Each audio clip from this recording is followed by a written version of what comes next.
तो बुलेटिन की शुरुआत करेंगे इस वक्त आ रही एक बड़ी खबर के साथ। ये बड़ी खबर आपको बता दें, कोरोना वैक्सीनेशन से जुड़ी हुई ये बड़ी खबर। 16 जनवरी से वैक्सीनेशन का कार्यक्रम देश में शुरू होगा। 16 जनवरी से भारत में टीकाकरण शुरू होगा। आपको बता दें कि लोगों को 16 जनवरी से देश में वैक्सीन जो है वो दी जाएगी। पहले 3 करोड़ हेल्थ वर्कर्स को यह वैक्सीन दिया जाएगा। जो पहला डोज दिया जाना है हेल्थ वर्कर्स को दिया जाएगा। प्रधानमंत्री की समीक्षा बैठक में यह फैसला किया गया है।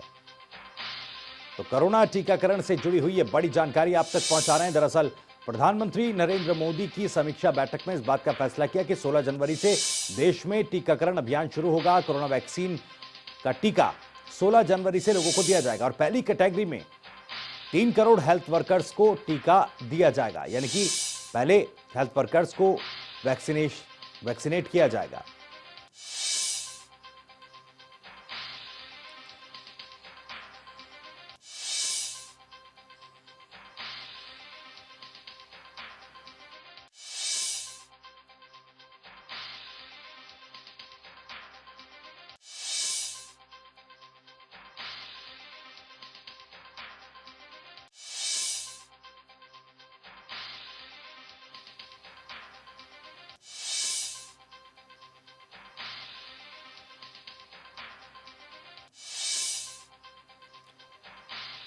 तो 16 जनवरी से टीकाकरण अभियान शुरू होगा देश में। आपको बता दें कि प्रधानमंत्री मोदी की समीक्षा बैठक में इस बात का निर्णय किया गया है। पहले 3 करोड़ हेल्थ वर्कर्स को टीका लगाया जाएगा। तो देश भर को इंतजार था और अब देश में वैक्सीन का जो डोज है वो दिया जाना है। 16 जनवरी से इसकी शुरुआत होगी।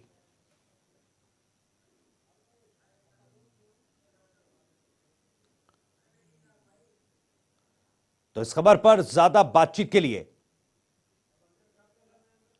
हमारे संवाददाता, हमारे सहयोगी वैभव मिश्रा न्यूज रूम से जुड़ रहे हैं, लेकिन उनके पास जाएं उससे पहले हमारे साथ डॉक्टर रमेश वर्मा जी जुड़ गए।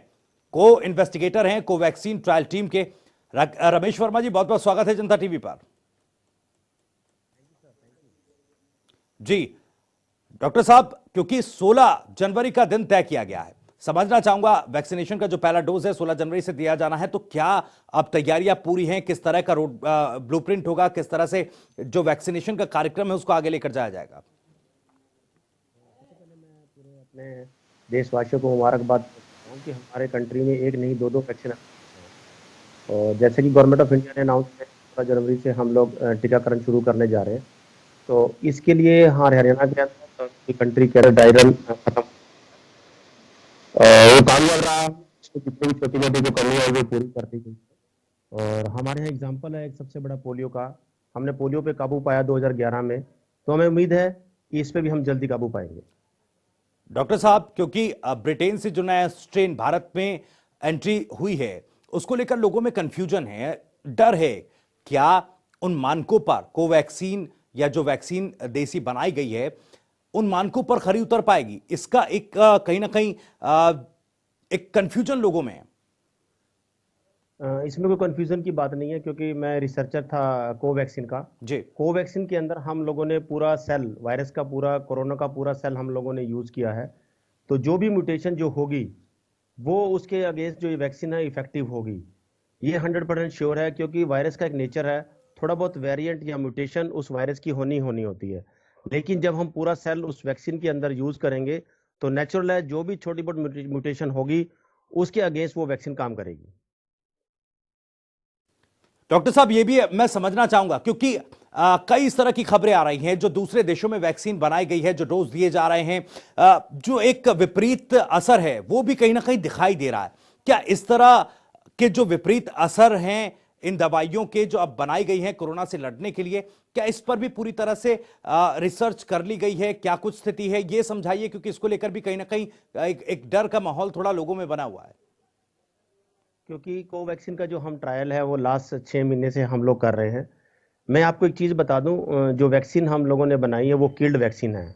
और हमारे यहाँ काफी एग्जाम्पल है जो हम लोग किल्ड वैक्सीन हमारी कंट्री में पहले भी यूज कर रहे हैं। जी जैसे कि जेपी रेबीज का मैं एग्जांपल दूंगा, जापानीज एनकेफेलाइटिस का एग्जांपल दूंगा। जी तो जो भी किल्ड वैक्सीन होती है उसका बहुत ही मिनिमम से मिनिमम साइड इफेक्ट होता है। तो सिमिलरली हम वही यूज कर रहे हैं, सेम टेक्नोलॉजी हम लोग यूज कर रहे हैं इस कोरोना को वैक्सीन बनाने के लिए।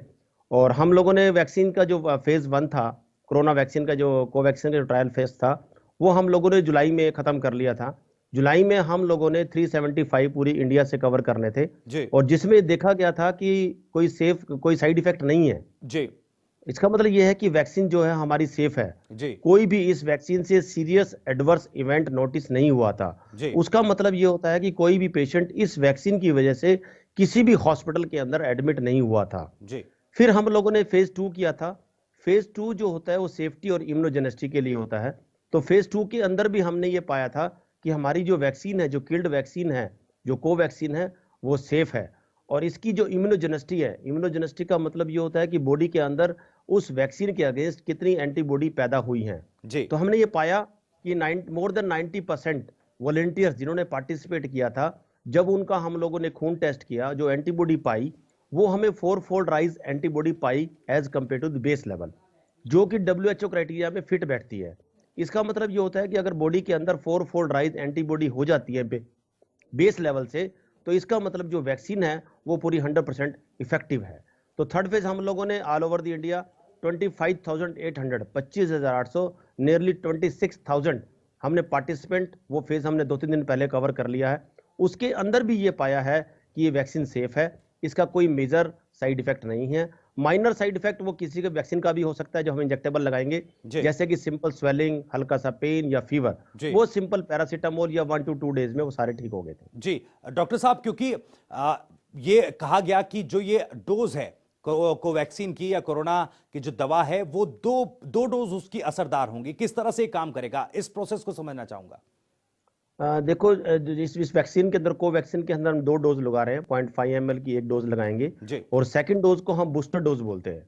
फर्स्ट जो हम वैक्सीन लगाते हैं उससे बॉडी का जो इम्यून सिस्टम है सेंसिटिव होता है, यू कैन जी से कि बॉडी का जो रिएक्शन है वो शुरू होता है।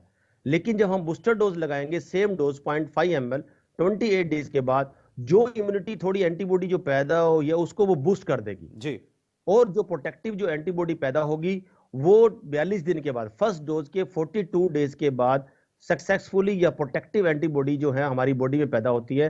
तो 42 दिन के बाद ही हम कह सकते हैं कि इस आदमी के अंदर जिसको वैक्सीन लगाई है जी उसके अंदर कोरोना का इन्फेक्शन नहीं होना चाहिए। जी डॉक्टर साहब, कुछ और सवालों के साथ मैं आपके पास लौटूंगा, क्योंकि पहले फेज में 3 करोड़ हेल्थ वर्कर्स को ये दवा दी जानी है, उसके बाद आगे किस तरह फेज को आगे बढ़ाया जाएगा इस पर आपसे चर्चा करूंगा। लेकिन एक बार न्यूज रूम का रुख करता हूं, हमारे सहयोगी वैभव मिश्रा जुड़े हुए। वैभव, क्योंकि प्रधानमंत्री मोदी ने जो समीक्षा बैठक की है उसमें 16 जनवरी का दिन तय किया गया, और क्या कुछ अपडेट है, क्या कुछ जानकारी, क्या कुछ खबरें निकलकर सामने आ रही है वैक्सीनेशन के इस प्रोग्राम पर? जी बिल्कुल, क्योंकि जिस तरह से 1 तारीख को पहली वैक्सीन को मंजूरी दी जाती है और उसके बाद 2 तारीख को दूसरी वैक्सीन की मंजूरी दी जाती है, जी जो देश तकरीबन मार्च के महीने से कोरोना का कहर झेल रहा था, कोरोना का दंश झेल रहा था, लंबा इंतजार था कि आखिर कब इस वायरस की वैक्सीन आएगी। और भारत के लिए बहुत बड़ी खबर है कि समीक्षा बैठक में यह तारीख भी अब डिसाइड हो गई है। 16 जनवरी से टीकाकरण का अभियान जो है वो शुरू किया जाएगा, वैक्सीनेशन का प्रोग्राम शुरू किया जाएगा। अपडेट यही है कि समीक्षा बैठक में तय किया गया है कि सबसे पहले 3 करोड़ जो वर्कर हैं, हेल्थ वर्कर, जिन्होंने कोविड काल में फ्रंट लाइन पर खड़े होकर इस वायरस से लड़ा और इस वायरस से जंग लड़ी, किस तरह का माहौल था, किस तरह की तस्वीरें अस्पतालों से सामने आती थी, वो हम लगातार देख रहे थे। तो ऐसे में पहला दायित्व तो ये होगा कि उन 3 करोड़ हेल्थ वर्करों को ये वैक्सीन दी जाए। और उसके बाद बारी आती है 50 साल से ऊपर के लोगों को, जिनका इम्यूनिटी पावर जो है वो कहीं ना कहीं से वीक है और जिनको कोई ना कोई डिजीज है, या तो वो रिलेटेड हो सकती है हेल्थ से, लंग से, हार्ट से, तमाम चीजों को मद्देनजर रखते हुए फिर उसके बाद उनको प्राथमिकता के तौर पर रखा जाएगा।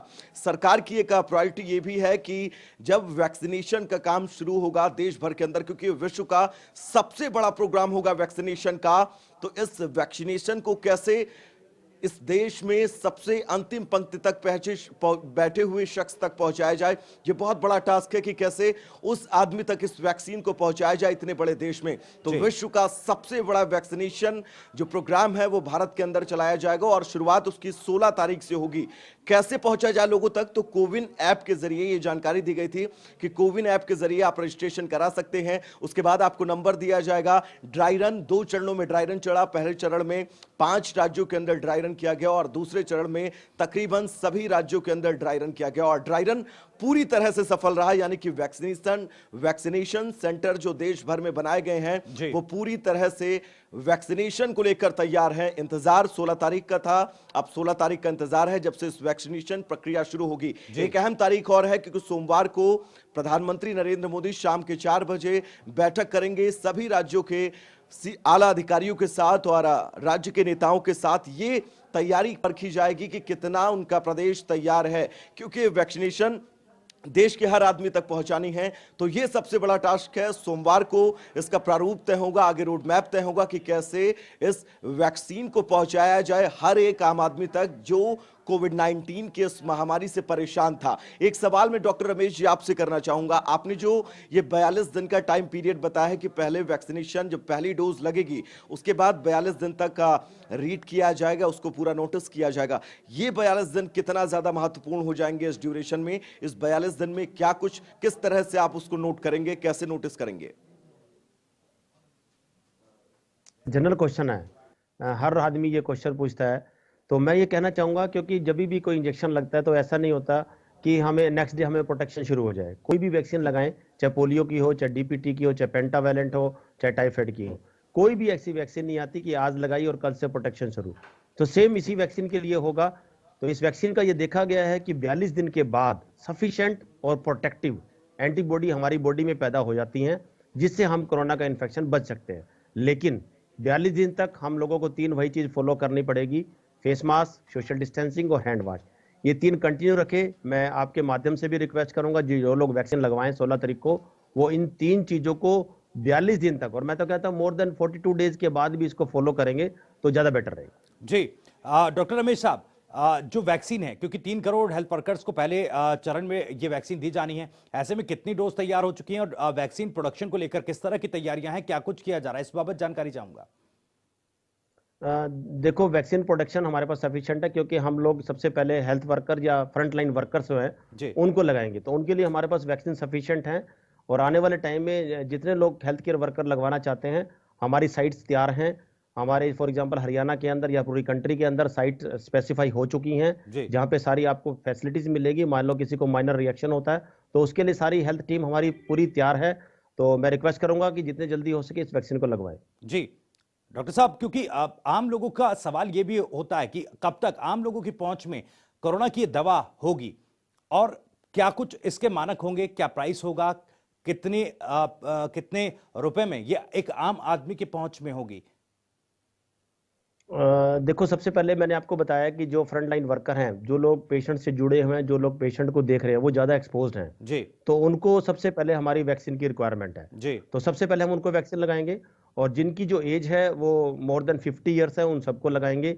और लेस देन 50 ईयर्स जिनको कोई बीमारी है, शुगर है, बीपी है, कोई दमा है या कोई हार्ट की प्रॉब्लम है, तो हम उन सबको प्रेफरेंस पहले देंगे।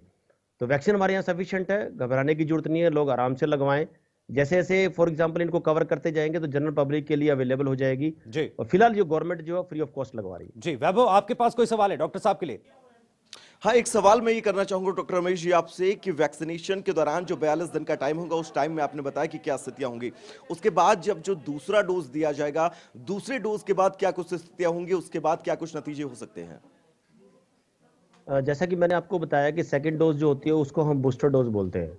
और बूस्टर का काम होता है उस जो एंटीबॉडी थोड़ी बहुत बनी हो उसको बूस्ट करना, उसकी मात्रा को बढ़ाना बॉडी के अंदर। तो ये देखा गया है कि सेकंड डोज के 12 दिन के बाद सफिशिएंट एंटीबॉडी पैदा होती हैं। तो जब तक फिर मैं आपके माध्यम से फिर एक बार रिक्वेस्ट करूंगा कि प्रिवेंशन वही फॉलो करें। तो प्रिवेंशन कहीं ना कहीं वही फॉलो करनी है। हालांकि क्योंकि देखिए 2 दवा हैं डॉक्टर साहब, कोविशील्ड और कोवैक्सीन, जिस तरह से दोनों दवाइयों को मंजूरी दी गई, उसके बाद एक क्लैश कन्फ्लिक्ट भी कहीं ना कहीं दिखाई दिया था। हालांकि उसके बाद से दोनों तरफ से एक साझा बयान भी जारी किया गया था। तो इस तरह क्या कोई असमंजस की स्थिति फिलहाल थी क्या? इस बाबत में जानकारी चाह रहा हूं। नहीं, हमारे को असमंजस की कोई ऐसी इस तरह की कोई इन्फॉर्मेशन हमारे यहाँ नहीं है। लोग बिल्कुल खुश हैं। जितनी जल्दी वैक्सीन आएंगी लोग लगवाएंगे और प्रोटेक्ट होंगे। तो जी मैं लोगों से रिक्वेस्ट भी करूंगा, इससे डरे नहीं, इसमें डरने की कोई बात नहीं है। सिंपल वैक्सीन है, किल्ड वैक्सीन है, कोई नुकसान नहीं है। जी। जितना जल्दी हो सके लगवाएं। एडवर्स सिम्टम्स, क्योंकि कई दवाओं में बाहरी देशों में देखे गए और आपने जो जिक्र किया कि इस तरह के एडवर्स सिम्टम्स जो हैं छोटे मोटे, कहीं ना कहीं अगर स्वेलिंग है तो आ सकती है। इसके लिए क्या क्या किसी तरह की जागरूकता लोगों के लिए आप कुछ अपील करना चाहेंगे?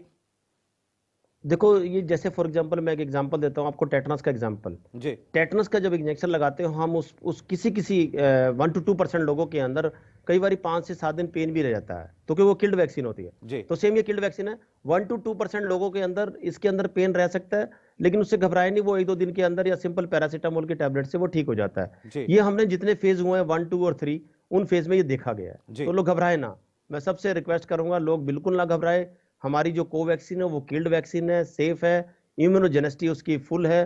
तो प्लीज अगर हो सके जितना जल्दी हो सके इस वैक्सीन को लगवाएं। जी। चलिए वापस लौटूंगा डॉक्टर साहब। वैभव, आपके पास आना चाहूंगा क्योंकि आपने बताया कि प्रधानमंत्री नरेंद्र मोदी भी राज्यों में अधिकारियों के साथ बातचीत करेंगे, नेताओं के साथ बातचीत करेंगे, मुख्यमंत्री के साथ भी बातचीत हो सकती है। तो ऐसे में क्या कुछ रोडमैप दिख रहा है, क्या कुछ अंदाजा मिल रहा है कि किस तरह से जो ये चरणबद्ध तरीके से वैक्सीनेशन का प्रोग्राम है इसको आगे बढ़ाया जाएगा? और जी बिल्कुल, क्योंकि बहुत बड़ा टास्क है ये सरकार के लिए।